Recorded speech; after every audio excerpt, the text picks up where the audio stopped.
know.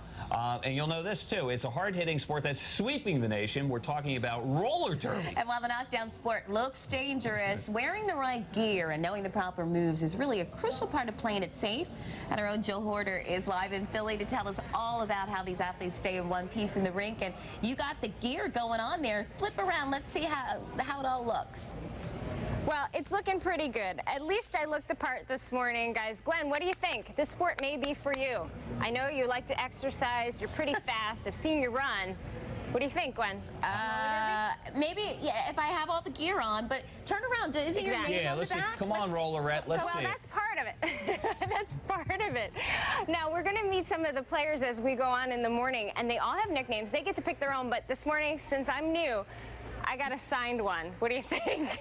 Very good. You like that one? Yeah. All right, and I did manage to get around in a circle.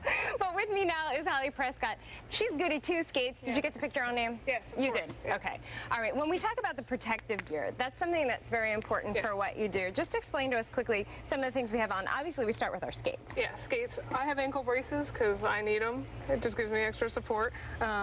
Knee pads, those are essential because we fall down pretty regularly, have to get back up.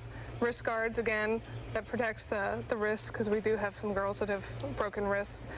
Elbow pads and the helmet because that happens where people hit their heads. So even if we're not playing roller derby, if we just have on inline skates or roller skates, we should have on our gear. Yeah, and then for when we're actually doing roller derby, a lot of girls wear mouth guards because just makes sense because if you get an elbow to the mouth, who knows what will happen. And you have very nice teeth, so you want to protect them. Exactly. Okay. We also need to know the proper moves when it comes to roller derby. Yes. Let's start with something basic. Okay.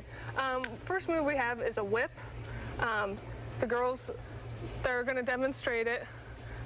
This is something that, like, we'd give, the blocker will give the jammer a whip that helps her get up fast. A lot of times she's working really hard. And that's the whip right there. That's just a regular whip. Yeah. Okay, and then we go from there and the moves get more advanced. Yes. The next one's going to be a spin whip. This is something that they would do to get around a blocker. So the two guys are going to do this spin whip to get around the front blocker there.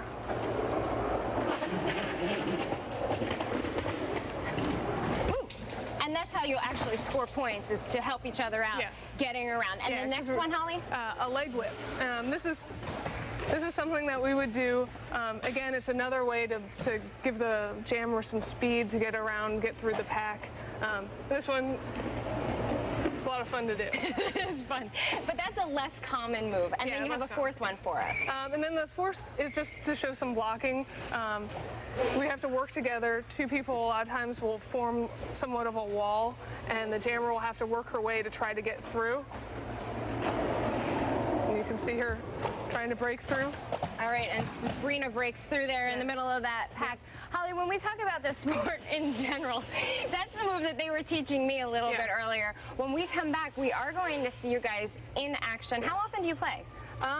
We have a game probably about once a month, but you know, we're scrimmaging here twice a week, so it's a lot of fun, and there's a lot of people that come out and get hurt, and you know, we all have a good time. A lot of fun, a lot of good exercise, and really for all ages of women, you're saying. And it's great to be part of a team. I mean, I think everybody, in high school, people are parts of teams, but you don't really have a chance once you get older, and so it's been a lot of fun to be part of a group again. All right, thanks so much, Holly. Now, when we come back, we're going to find out what is happening with this team this weekend. You have the chance to come out and see them in action. Back to you. All right, thanks a lot, Jill. You know, I remember watching the T-Birds and the Bay City Bombers on TV years ago, whipping each other around. And then the brawl that would inevitably erupt in the infield there. People going over the railings, the fights, and the bad announcer standing by. I remember when I was younger thinking, now, that's not ladylike. You know, I was always taught that it shouldn't be like that, but it was fun to watch. Well, it was fun to watch, but it was a combination of professional wrestling and roller skating at the same time. It was good theater. That's what I thought it was. All right.